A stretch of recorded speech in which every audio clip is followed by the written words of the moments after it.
Olá, boa tarde, boa noite para quem está na Europa. Começamos mais um programa Lawfare Nunca Mais, criado para denunciar crimes, abusos e ilegalidades cometidas por agentes públicos do sistema judicial contra pessoas, militantes, partidos políticos de esquerda e movimentos que lutam por um Brasil igual, por um Brasil justo, por um Brasil onde a maioria da população possa ter qualidade de vida e direito pleno de cidadania. Além disso, nós buscamos também a criminalização dessa prática nojenta, abusiva e o resgate das vítimas do lawfare no Brasil e, se quiçá, no mundo. Nós agradecemos aos canais que estão conosco mais uma vez, fazendo com que essa live alcance o maior número de pessoas. Nós temos particularmente a TV Resistência Contemporânea, a Rádio TV Construir, Inteligência Acima da Mídia e canal da companheira Flávia Costa. E, em especial, agradecemos a vocês que estão a cada terça-feira aqui com a gente, fortalecendo essa luta.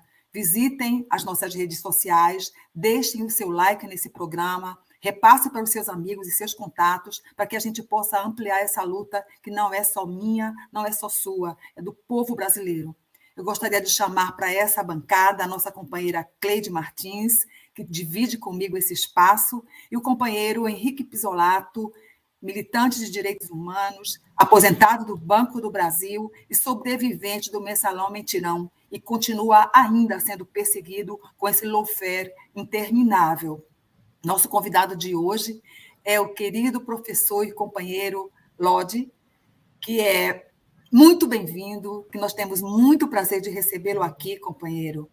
E o professor Ricardo Lodi é ex-reitor da Universidade do Estado do Rio de Janeiro, a UERJ, professor de Direito Financeiro da Faculdade de Direito da UERJ, presidente da Sociedade Brasileira de Direito Tributário, sócio fundador da Ricardo Lodi Advogados, mestre em Direito Tributário e doutor em Direito e Economia. E, se eu não me engano, candidato a deputado estadual ou federal, ele vai dizer isso melhor, pelo Partido das Trabalhadoras e dos Trabalhadores. Passo a palavra para ti, Cleide. Seja muito bem-vindo, companheiro. Obrigado. Uma honra e uma alegria imensa estar aqui mais uma vez e numa presença tão ilustre, justamente numa semana em que se evidencia mais uma vez que lawfare faz mal ao Brasil. As trabalhadoras e as trabalhadoras em educação do Brasil passaram mais de 200 anos tentando definir uma política de financiamento da educação que assegurasse um piso salarial nacionalmente unificado para, a partir daí, pensar na qualidade da educação, para assegurar democratização do acesso, da permanência, a qualidade social do ensino, de uma educação pública, laica e gratuita para todos, em todos os níveis. E na semana passada, nós estivemos aí, ou desgraçadamente, em consequência do lawfare, vivenciando ataques à educação, como foi a proposta de contingenciamento das verbas para o financiamento do ensino superior, contingenciamento esse que está aí em razão do lawfare, em razão da PEC do fim do mundo, que destrói os direitos, que corrói a vida social no país, né? São muitos os ataques, além desse contingenciamento, tivemos que assistir, temerosos, a essas iniciativas de proposta de privatização do ensino superior, de pagamento de mensalidades, discussão de homeschooling, e tudo isso a gente sabe é em razão desse lawfare geopolítico que quer determinar que o nosso lugar no mundo é de ser uma grande fazenda, para que vivamos de extrativismo, enfim, para que ciência, para que tecnologia, para que educação. E o professor Lodi está candidato porque ele fez diferente, ele tem uma compreensão diferente do que é a importância da educação, a centralidade da educação para o desenvolvimento do país, porque ele, como reitor da UERJ, ele quintuplicou recursos para a permanência estudantil durante a epidemia da Covid-19, criou auxílios para transporte, alimentação, creche, material didático, moradia e uniforme para o colégio. Por seu compromisso com um Brasil justo, igualitário, fraterno, pelo fortalecimento da educação pública, laica, de qualidade para todos e em todos os níveis, agora é candidato a uma vaga a deputado federal. Uma honra imensa tê-lo aqui conosco, professor Ricardo Lodi. Por que o lawfare faz mal ao Brasil? Como o lawfare atingiu a educação, ciência e tecnologia no Brasil e no Rio de Janeiro? Boa tarde, Cleide. Boa tarde, Sandra. Boa tarde, Pisolato. É uma alegria muito grande estar aqui com vocês. Quero cumprimentar também as companheiras e companheiros que estão nos assistindo pela internet para discutir esse tema tão importante que é o Lawfare. Hoje, como a companheira Cleide sintetizou, nós estamos vivendo dias terríveis e que as nossas gerações não acreditavam que iam voltar a viver. Depois de superada a ditadura militar, acreditávamos que íamos construir um Estado democrático de direito, aberto aos direitos sociais e à emancipação da pessoa humana de forma progressiva e permanente, especialmente depois de 4 vitórias do Partido dos Trabalhadores nas eleições presidenciais e um sucesso absoluto das políticas de inclusão, das políticas educacionais e do crescimento econômico com distribuição de renda nesse país. E é justamente isso, essa postura soberana, esse novo modo do Brasil se posicionar nas relações internacionais, que despertou a cobiça, que despertou o interesse de potências estrangeiras para intervir decisivamente nos destinos do Brasil.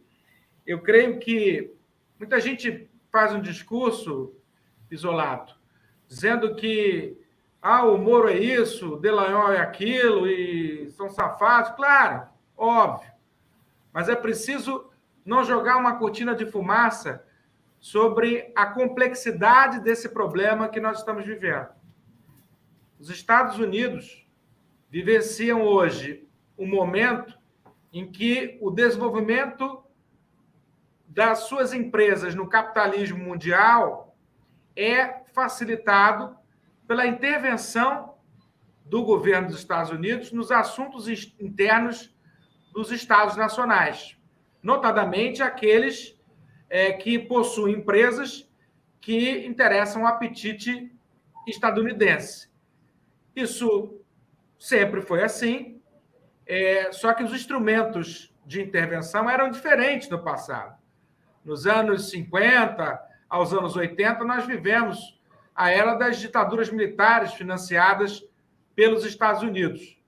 E, evidentemente, que num contexto onde a globalização impõe aos Estados Unidos o apoio formal às democracias liberais, que as soluções militares não são as mais adequadas aos interesses norte-americanos. E aí entra o Lawfare, utilizando o direito como instrumento dessa luta. E, nesse contexto, o Lawfare não se dirige indistintamente contra todos os governos, contra todos os gestores.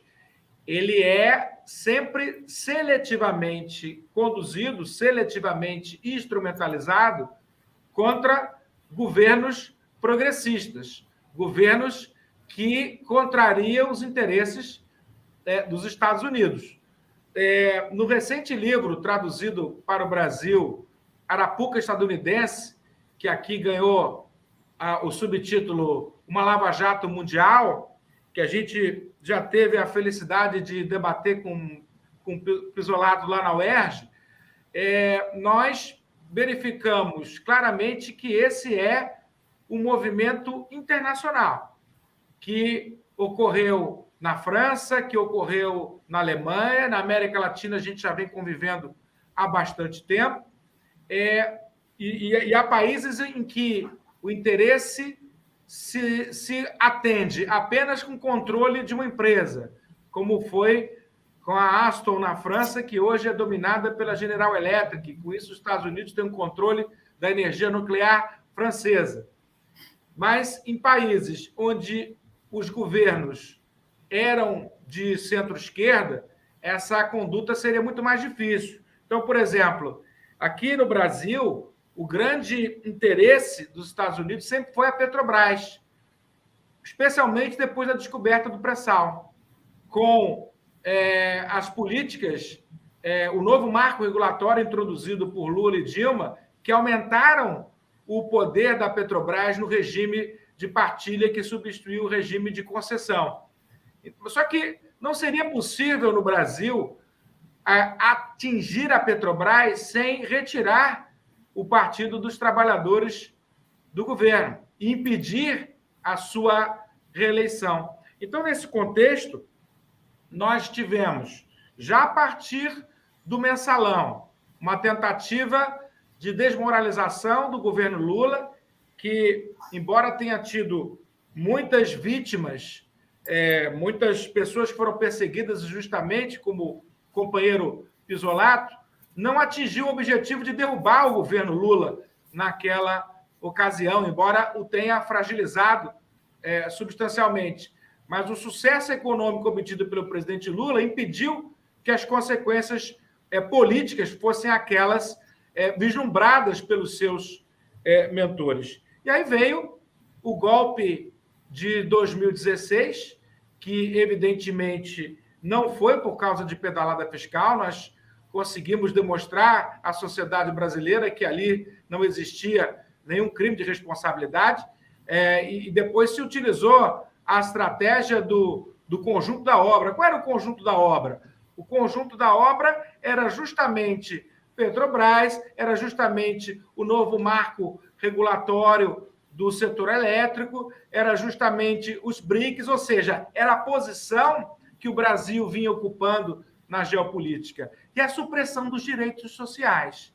E aí entra nisso que a companheira Cleide acabou de dizer, né? A educação, a saúde, os direitos sociais sendo negados a partir da emenda do teto de gastos, como consequência de toda essa estratégia bem-sucedida que foi articulada fora do território nacional, foi articulada pelo Departamento de Justiça norte-americano, que teve, sim, entre seus agentes, Moro, Dallagnol, mas esses são apenas aviãozinhos perto da estratégia que vem sendo desenvolvida, que coloca todos os países, e, no caso, o Brasil, em rota de colisão com os interesses norte-americanos.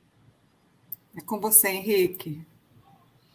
Boa tarde, Sandra, Cleide. Abraço especial ao Lodi. Agradecer a todas e todos que nos acompanham aqui, todas as terças-feiras. E, olha, dizer que, na verdade, o Lodi deu uma verdadeira aula em síntese, né? E ser professor tem essa vantagem, né? Eu acho que para a gente ter uma compreensão de que o Marreco e o Dallagnol na realidade, são bagrinhos. Existe uma estrutura por trás disso.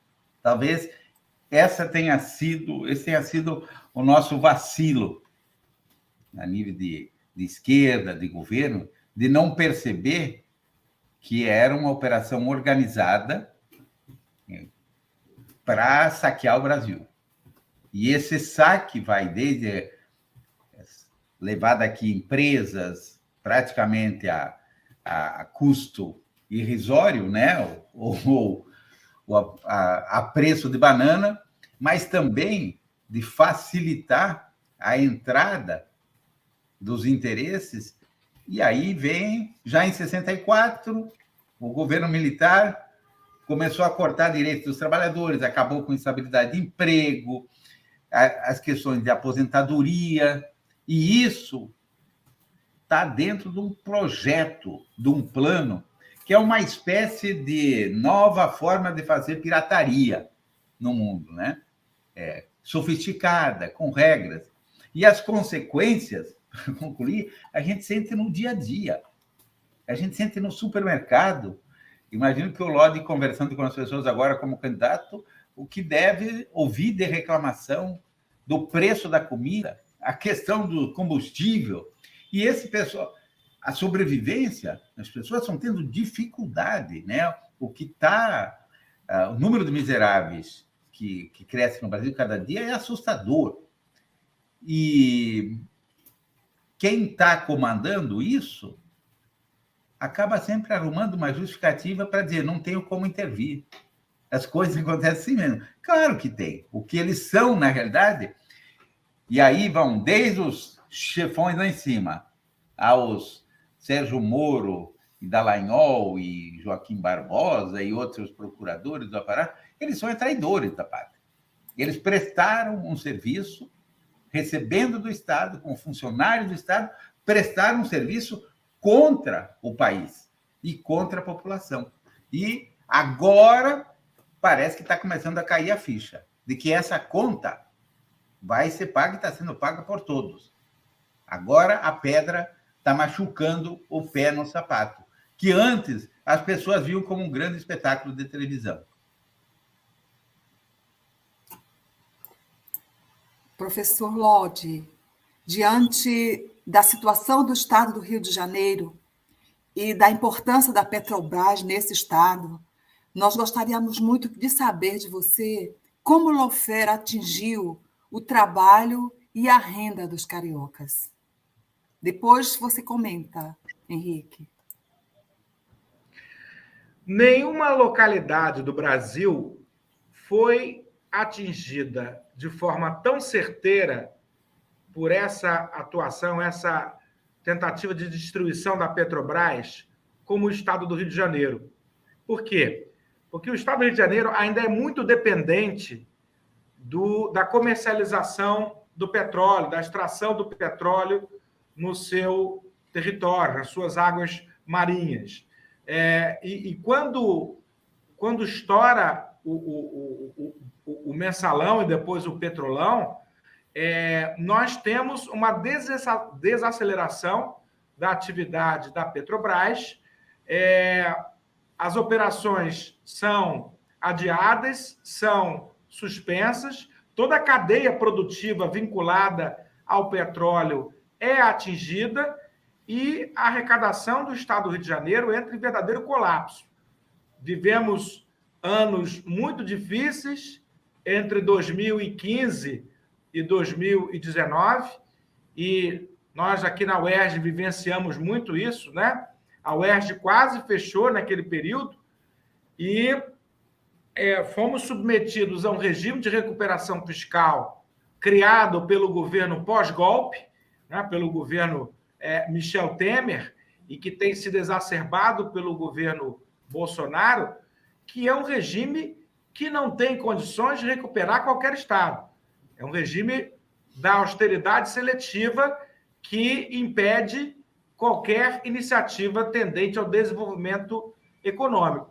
Então, aqui no Rio de Janeiro, foi o local no Brasil onde nós mais sofremos com a ação danosa desses criminosos de Curitiba, que, como já dissemos, não agiram de expoente próprio, mas a soldo de Washington, para desarticular a principal empresa da América Latina e desestruturaram todo o setor de petróleo e gás, seus prestadores de serviço, as empresas que tinham suas atividades de alguma forma relacionadas com o setor do petróleo, abalando a economia de todo o Estado do Rio de Janeiro.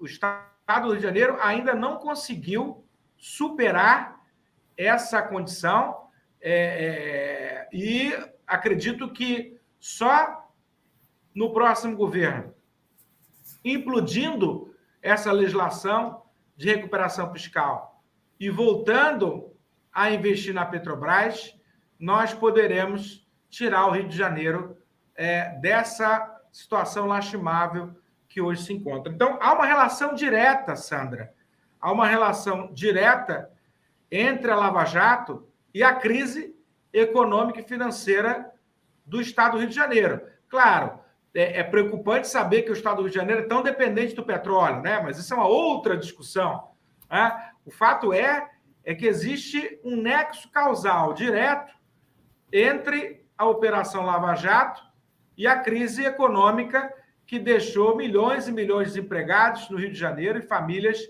desassistidas.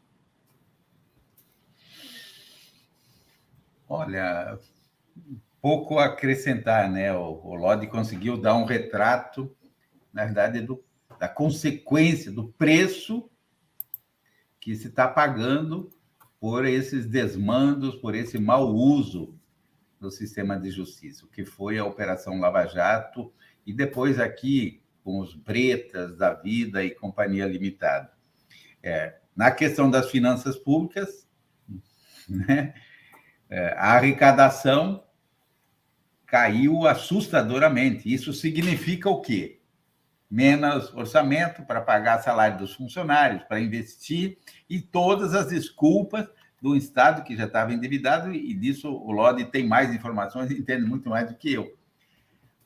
Caiu também porque a cadeia do petróleo não é só a refinaria e não é só a Petrobras, não é só a plataforma que extrai, é uma cadeia que se multiplica mais de 20 vezes, né?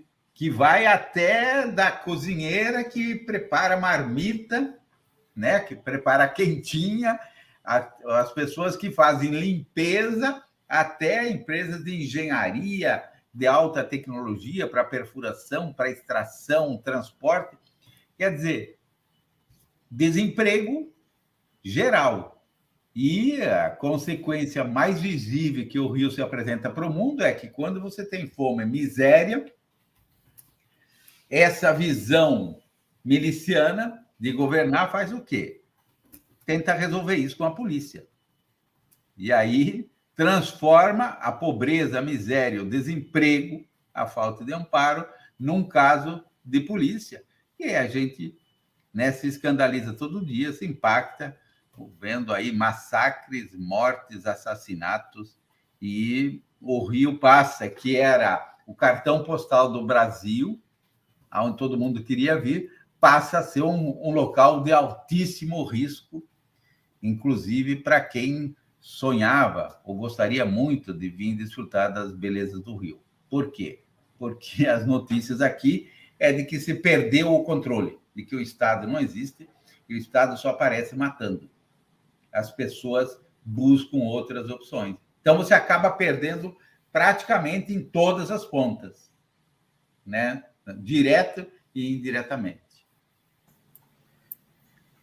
Então, o professor Lodi já falou de uma quantidade imensa de desafios que tem um parlamentar, e a gente estava exatamente pensando em falar a respeito desses desafios e da necessidade, da importância de nós termos pessoas no parlamento que nos representem, porque para que eles pudessem operar esse lawfare no Brasil, usando essa coisa de delações premiadas, toda essa legislação abstrata que permite você enquadrar qualquer pessoa em qualquer coisa, eles importaram uma legislação sob determinação daqueles que formularam essa política, daqueles que formularam esse lawfare com esse objetivo de nos destituir da nossa soberania, do nosso projeto de desenvolvimento, do nosso projeto de educação.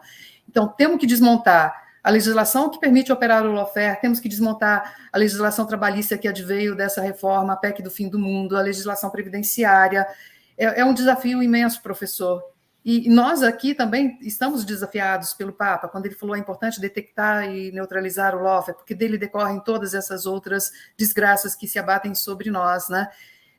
O senhor pensa que esse projeto que nós estamos, no qual nós estamos trabalhando e ao qual o senhor já se juntou também, Lawfare Nunca Mais, que tem por objetivo detectar e neutralizar o lawfare, divulgar casos emblemáticos, por meio deles angariar apoio da sociedade civil organizada, seja uma boa estratégia, a proposição de um projeto, de um anteprojeto de lei que vise tipificar como crime o lawfare, será uma ponte para que depois os parlamentares possam reconstruir a casa, cuidando desse outro entulho, né, aquilo que nós vamos chamar entulho do autoritarismo também, entulho do fascismo em decorrência do lawfare?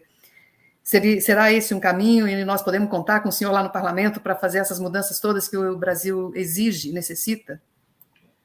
Sem dúvida, Cleide. Eu, como já foi dito, sou pré-candidato a deputado federal pelo PT do Rio de Janeiro, e dentre as nossas várias propostas estará o ataque à causa e à consequência. Ou seja, nós falamos aqui, no início do programa, que o lawfare gerou uma série de desestruturações na legislação brasileira. E é preciso que a gente crie mecanismos para combater o lawfare e também toda a legislação gerada pelos governos que se seguiram ao golpe de 2016. Essa ideia do lawfare nunca mais, tendo como inspiração o livro Brasil Nunca Mais, surgiu nesse debate lá da UERJ, que a gente comentou, da necessidade de que a população brasileira tome conhecimento dos detalhes dos casos individuais, porque acho que todo mundo conhece razoavelmente bem o caso do presidente Lula, não é? do triplex, do Guarujá, do sítio de Atibaia, mas esses são os dois casos mais conhecidos, mas há centenas e centenas de outros casos que precisam ser de conhecimento da população brasileira. A gente só vai conseguir combater o lawfare com êxito o dia que o povo brasileiro conhecer em detalhes todos esses casos. E, feito isso, é preciso uma legislação não só que crie um anteparo à legislação norte-americana, que hoje procura ser a justiça universal. É interessante perceber, né, Cleide, como os Estados Unidos conseguiram, pegando essa bandeira do combate à corrupção, estabelecer uma justiça universal sobre todo mundo.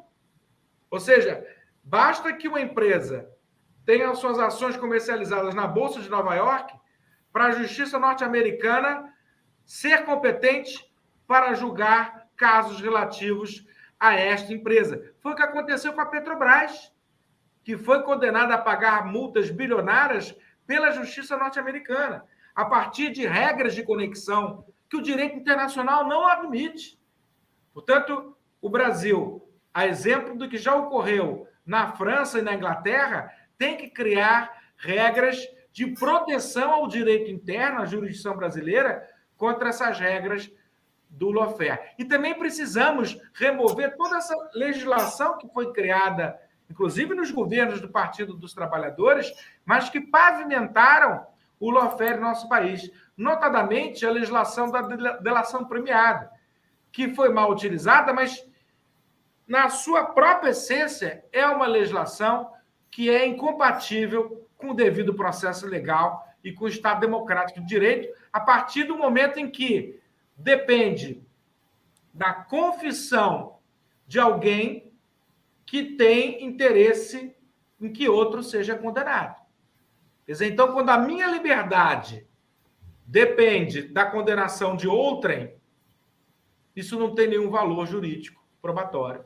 Foi o que ocorreu na Operação Lava Jato, né? Vimos casos e casos, o caso do Léo Pinheiro no processo do presidente Lula, a delação do Palocci e tantas outras que hoje já se sabe que foram forjadas, que os depoimentos já estavam prontos para os réus assinarem e que, evidentemente, não tem nenhum valor probatório. É preciso modificar essas introduções que vêm do direito norte-americano e que não são compatíveis com o direito brasileiro.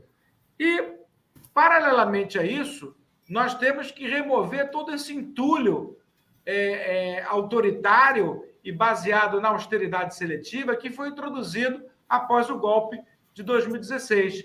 A reforma trabalhista, que prometeu criar empregos e só tirou direito dos trabalhadores, precarizando a mão de obra, né? Dando origem aí à uberização do mercado de trabalho. Nós temos que rever a reforma da Previdência, que não criou empregos, mas tirou direito de aposentados e pensionistas. E nós temos que rever, principalmente revogar a mãe de todas elas, que é a Emenda Constitucional 95, do teto de gastos. A Emenda 95 é o instrumento mais perverso que o direito financeiro de qualquer país já criou para transferir renda da base para o topo da pirâmide social. Por quê? Porque nós não temos o congelamento, Cleide, de qualquer gasto, mas apenas das despesas primárias. Então, como é que isso funciona? Se congelou por 20 anos. É claro que a economia brasileira vai crescer em 20 anos, mesmo com a gestão tenebrosa como nós vivenciamos hoje. Nem que seja pelo crescimento vegetativo da população. E todo esse crescimento da arrecadação está constitucionalmente canalizado para o setor financeiro. Porque quando eu congelo todas as despesas e não congelo as despesas financeiras, todo o aumento está constitucionalmente vinculado para o setor financeiro.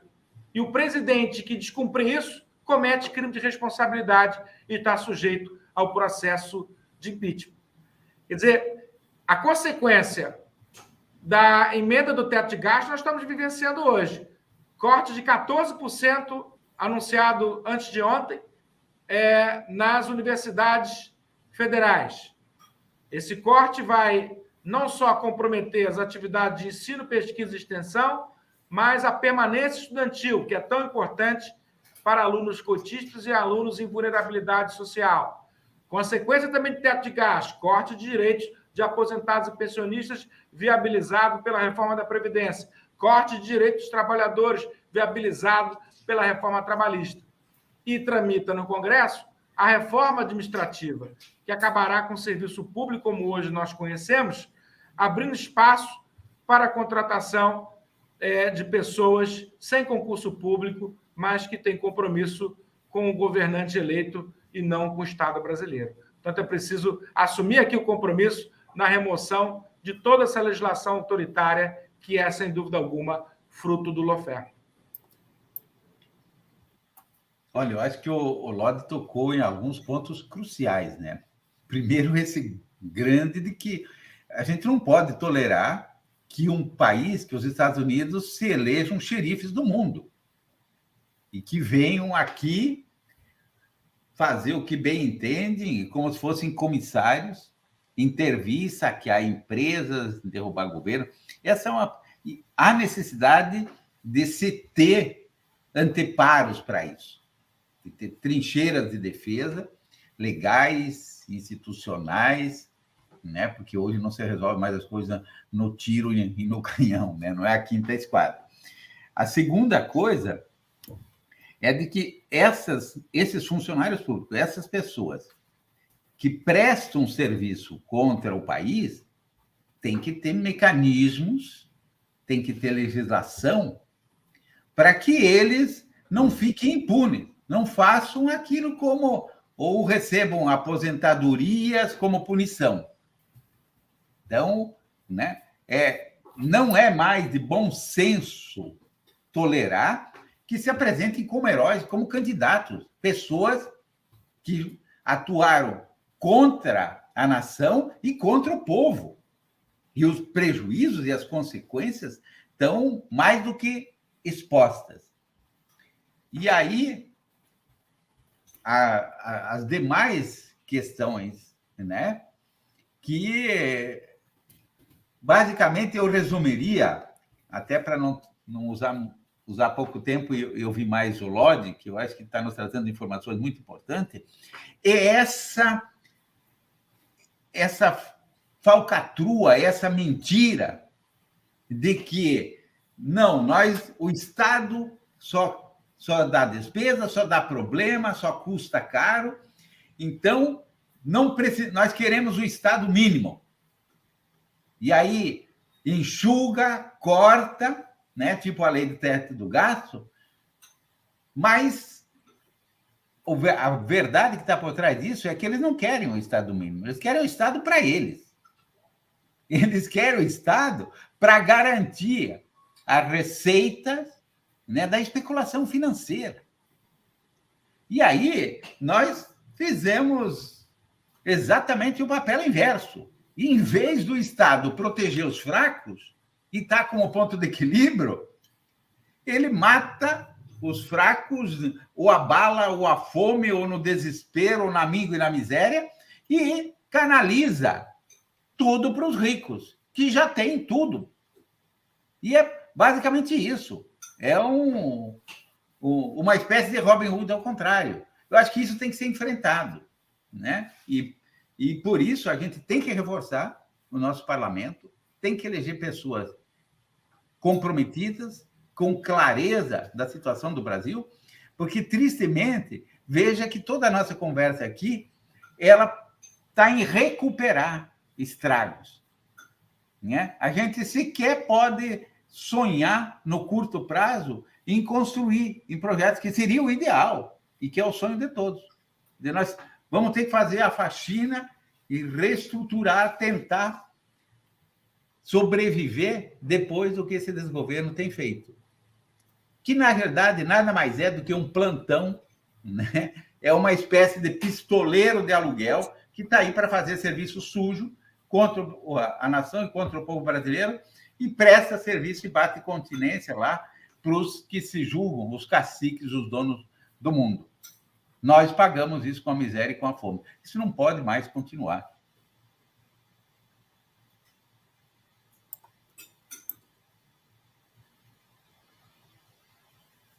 O estrago foi grande. E o pior de tudo é que ainda há muito espaço para piorar. Como o professor disse, essa ambição que eles têm de fazer a reforma administrativa não é simplesmente porque o Estado não funciona bem, sua burocracia não está bem qualificada, os processos e procedimentos não são bons, o atendimento à população não é bom. Na verdade, eles têm como meta a aniquilação do Estado em si mesmo e, por conseguinte, a aniquilação da cidadania. Daí que é esse desafio. O desafio que nós temos aqui é de trabalhar no sentido de esclarecer os impactos do lawfare no projeto nacional, no projeto de país que nós temos, no nosso lugar do mundo, e o desafio que o professor está assumindo é um desafio imenso. Não dá para a gente descrever aqui em uma hora todo o estrago que foi feito, todo o abalo que sofreu a nossa cidadania, e o que ainda está por vir, caso as pessoas não se apercebam qual é o lado da luta em que elas estão, qual é o lado em que se constrói uma política de esperança e de renovação no nosso parlamento, né? A questão que a gente está se colocando agora é essa de como reunir essas forças, de como engajar a universidade nessa mobilização para lutar contra o lawfare, porque eu vejo que nós aqui estamos há 1 ano nesse programa conversando a respeito desse tema, tem muita gente na academia escrevendo, mas eu acho que o serviço está todo para ser feito. Como o senhor vê, professor, a forma adequada de mobilizar a sociedade para que se engaje nessa luta para neutralizar o lawfare? Nesse momento, nós temos o início das informações disponíveis para a sociedade. O que se deu a partir ali da Vaza Jato. Eu fico imaginando como estaria esse país se não fosse a Vaza Jato. Ou seja, se aqueles diálogos entre o Moro e os procuradores da República da Operação Lava Jato não tivesse existido. Quer dizer, então, nós precisamos fornecer informações para as pessoas. E, nesse contexto, a universidade tem um papel importante, um papel de promover a discussão, de formular propostas, de produzir trabalhos acadêmicos que mostrem o que aconteceu no país e como superar esses desafios. Nós não vamos ser exitosos nesse trabalho de resgate do Estado democrático de direito se não conseguimos vencer o lawfare. Porque o lawfare acaba sendo um instrumento à disposição dos interesses transnacionais a ser utilizado em todo momento que os governos populares começam a contrariar os seus interesses. Como não é possível reconstruir o Brasil, como não é possível reconstruir todo o tecido de direitos sociais que foi suprimido sem contrariar tais interesses, o enfrentamento do lawfare é prioritário, é fundamental. Olhando de onde ele vem, olhando o tamanho do desafio que a gente tem pela frente para conseguir êxito. E aí, do ponto de vista da superação das suas consequências, este ponto que a Cleide e o Pizzolato levantaram de definição do papel do Estado é algo fundamental. Eu acho que a gente começou a perder o mandato da Dilma quando a gente perdeu a discussão sobre o papel do Estado. Porque, a rigor, o que a Dilma fez ali, que foi objeto do processo de impeachment? Utilizar os instrumentos do Estado para combater as crises econômicas. E esse é o papel fundamental do Estado, assim foi ao longo do século XX inteiro. Nós conseguimos vencer a depressão de 1929 a partir do papel do Estado. E esse discurso a gente tem perdido dos anos 80 para cá. Eu acho que está na hora da gente assumir como prioritária a discussão do papel do Estado, do papel do gasto público, do papel do tributo, do papel da moeda, do papel do serviço público. Eu acho que isso ficou muito claro para a população brasileira durante a pandemia da Covid-19. O papel que foram representados pelos profissionais de saúde, do SUS, pelas universidades, pelos centros de pesquisa. Nessa hora, não foi o mercado que nos salvou, foi o serviço público. Mesmo sendo sabotado pelo governo federal. Foram os servidores públicos que impediram que a catástrofe fosse muito maior do que efetivamente foi. E aí, eu queria sublinhar o papel da pesquisa científica financiada pelo Estado. Hoje, Cleide, as universidades representam um espaço de discussão que é imune às inflexões do mercado e dos governos. As universidades, com todo o seu pluralismo e as suas contradições, onde estão presentes todas as formas de pensar e de produzir ciência, conseguem, dentro dessa dialética, formular pesquisa científica que representa 97% da pesquisa produzida nesse país. Os outros 3% são financiados majoritariamente por instituições privadas sem fins lucrativos. Uma pequena parte pelo mercado, sempre vinculada a um interesse específico, como, por exemplo, pesquisas associadas ao papel da cloroquina no combate à Covid-19. Eu quero lembrar que a pesquisa científica vale a lógica de quem paga a banda escolhe a música. E é por isso que todos os países se desenvolveram econômica, tecnológica e socialmente a partir do investimento público nas instituições públicas de educação, de ciência e tecnologia. Por isso é um absurdo essa proposta de cobrar mensalidade nas escolas públicas e universidades de quem pode pagar. Isso até podia fazer algum sentido há 20 anos atrás. Hoje, ninguém pode pagar. O aluno da universidade pública hoje não pode pagar pela mensalidade, pois 88% dos alunos que estão na universidade têm renda familiar menor que 3 salários mínimos. E, evidentemente, que uma família não vai gastar a renda familiar toda para pagar a mensalidade de um aluno.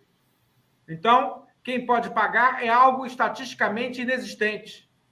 Mas, tirando a cláusula da gratuidade da Constituição, evidentemente, baixando a densidade normativa dessa decisão, é uma portaria do Ministério da Educação que vai dizer quem pode pagar. E no primeiro ajuste fiscal, todo mundo vai estar pagando. Então, é claro que essa é uma proposta tendente à destruição à educação pública, que é a aposta no futuro, que é a aposta em que possamos voltar a sonhar com uma nação soberana, com um futuro democrático e includente para o nosso país. Mas eu vou continuar sonhando porque os nossos sonhos, eles não podem matar.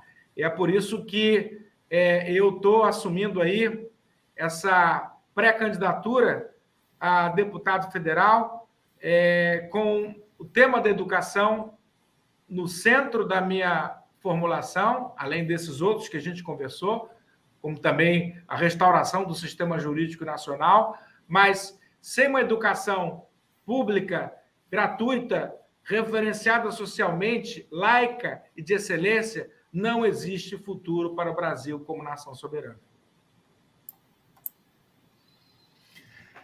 Pois é, eu estava aqui raciocinando quando o Lodi falava e dizer, né, não é tão difícil entender essa lógica. Eu acho que o nosso desafio, talvez de imediato, no primeiro momento, é conseguir nos comunicar da forma mais simples e precisa com o povo, com os brasileiros, para que eles decifrem, para que eles entendam que a conta está sendo paga para eles, por eles. E que não é à toa que cada mês, né, a cada ciclo, o mês, sobra mês e falta salário, né? E as dificuldades do dia a dia. A outra questão que me preocupa, e o Lodi deu mais ou menos a deixa de como a gente perdeu essa narrativa do coletivo. Nós perdemos um discurso do valor do comum, do valor do associativo, do valor do social, da cooperação, e eles conseguiram ganhar, da forma mais mentirosa, a atenção das pessoas para essa questão do indivíduo, da competência, da competitividade, né, do empreendedorismo, que nos leva ao caos. Então, eu diria o seguinte, dentre todos os outros desafios aí, que é a concordância, né, a gente vai ter que aprender a se comunicar, juntar todas as parcerias e forças para que as pessoas sintam, não olhem isso apenas como um espetáculo que se vê novela ou show, né? Que as pessoas raciocinem que a cada vez que se montam esses espetáculos, alguém vai pagar a conta, que não existe almoço grátis. E a segunda fase, que são exatamente os ciclos em que a humanidade mais cresceu, que a humanidade mais se desenvolveu, que é esse de que as soluções elas se dão pelo coletivo, pelo associativismo, pela cooperação, pelo comum.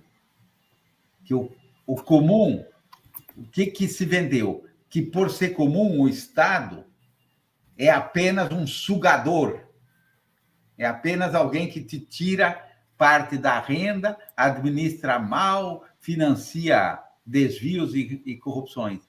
Ninguém fala isso que o Lodi acabou de dizer, de que os avanços das ciências, que geram desde do maior conforto de comunicação até de cozinhar, de viver, de tomar uma ducha ou de se alimentar, tudo isso tem um passo antecessor, que é o passo da sistematização de pesquisa, que se transforma em resultado. E nisso, se você não tiver o Estado, você fica para trás. E talvez seja por isso que o Brasil perdeu o ritmo, né? Nós estamos mais ou menos assim fazendo uma comparação para quem nos acompanha aí, feito aquele corredor que entrou na corrida e parou para amarrar o tênis. E os outros estão correndo. E isso a gente viu assim da forma fatal na questão da pandemia, né? Porque aqui morria gente, uma série de outros países já começavam a solucionar, vacinar, e aqui a gente só aumentava as cifras de morte, né? Hoje já os dados estatísticos já provam aí que a gente poderia ter evitado, no mínimo, 2/3 dessas mortes, e mais do que tudo, de que as verbas que não foram dadas para a Butantan, para a Fiocruz e para a universidade, a gente pagou tanto na compra de vacinas de outros países, que a gente poderia ter produzido aqui, e que eles ficaram, inclusive, tentando ganhar comissões de pouquinha, né, em cima disso, quanto nas vidas que a gente perdeu. Então, vamos arregaçar a manga e vamos em frente, porque tem Lula no fim do túnel, né? Eu acho que a gente pode voltar a sorrir novamente e a semear esperanças e construir utopias. Os desafios são grandes e cobram preços em vidas. Os desafios estão em todas as áreas e a educação tem uma centralidade para nos ajudar a resolver esses desafios. Nós estamos hoje vivenciando uma situação, mais uma vez, de necropolítica, de luto, de dor, pela perda das vidas das pessoas que estão morrendo em decorrência do desastre ambiental que acontece no Recife agora. Nós queríamos aqui fazer nossa homenagem às pessoas que estão lá em Recife, enfrentando esse desastre desnecessário. Espero que seja o último, que nós recuperemos o nosso projeto de governo que cuida do povo, que cuida do meio ambiente, que cuida da educação, que harmoniza todas as políticas, que tem um Estado forte para amparar as pessoas num momento desse, como que o Recife está passando agora. Eu quero nos convidar, todos nós, a sermos solidários e a enviar ajudas para as pessoas lá em Recife, porque elas estão precisando. Infelizmente, a gente não separou nenhum link. Eu assisti a um vídeo de um padre que está coletando donativos, mas a gente há de encontrar uma maneira de ajudar essas pessoas lá no Recife. Eu me solidarizo com a família da Sandra, que está no Recife enfrentando esse desafio, com os parentes, com todos os outros concidadãos, né, os nossos compatriotas que estão lá em Recife sofrendo essa dor, e convido, penalizada por esse momento trágico, mas também muito esperançosa, pelas palavras do professor Ricardo Lodi, de que há, como diz o Pisolato, Lula no fim do túnel, deputados comprometidos com a causa de recuperar o nosso país e de construir um Brasil soberano, justo, igualitário e fraterno para todos, como é o professor Lodi.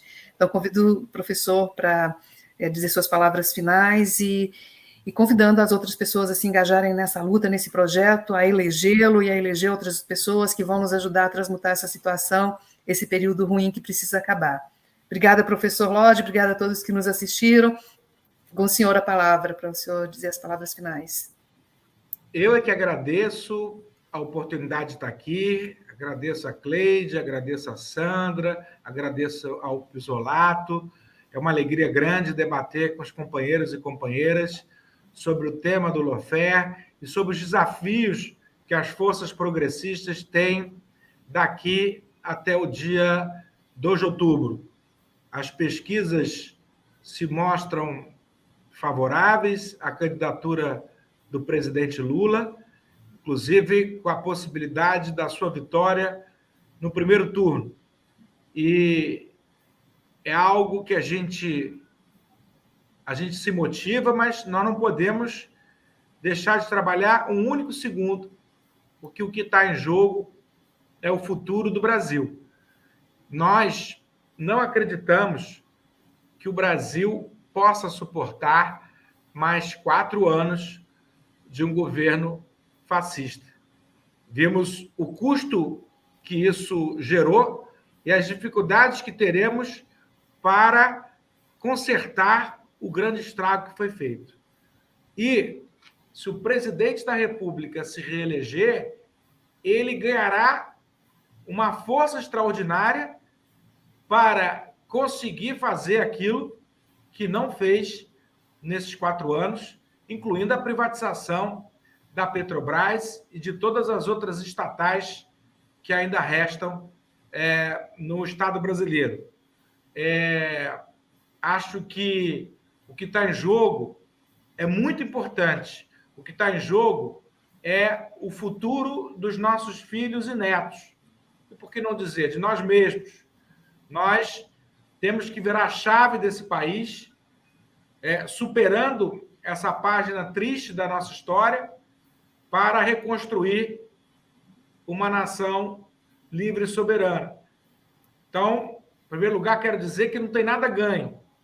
É preciso trabalhar a cada dia para garantir a vitória do presidente Lula e a restauração do Estado democrático de direito. Mas eu quero lembrar que nós estamos no âmbito de uma frente ampla.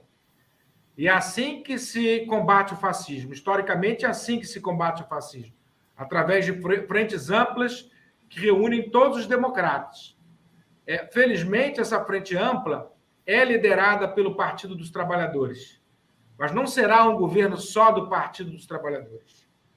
Por isso, é muito importante que possamos eleger uma bancada de deputados federais e de senadores que possam trazer o governo do presidente Lula para o enfrentamento desses temas que nos são caros.